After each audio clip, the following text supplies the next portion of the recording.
वही उमर जो पहले मारते थे गरीबों को, वही फारूक अमीरुल मोमिनीन बने, चेहरे पे नकाब पहना, गली से गुजर रहे, एक बूढ़ी अम्मा परेशान बैठी।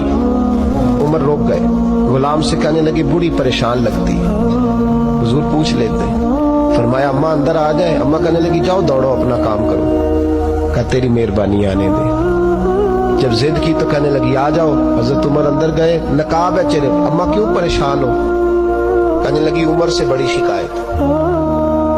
क्या हुआ? कहने लगी बूढ़ी भी हूँ, बेवा भी हूँ, बे औलाद भी हूँ, 25 दिनार का कर्जा चढ़ गया, 3 दिन हो गए रोटी नहीं खाई। उमर यहाँ खड़े हो, मैं सारे मदीने में ढूंढ आया हूँ, वो मुल्क के शाम के कुछ सफीर मिलने आए। अम्मा फटाफट उठ गई, हाय ये उमर था? उमर के सामने कहती रही। फारूक आजम कहने लगे ना अम्मा, तू वादे पे कायम रहे, तूने जो किया ठीक किया, साइन कर।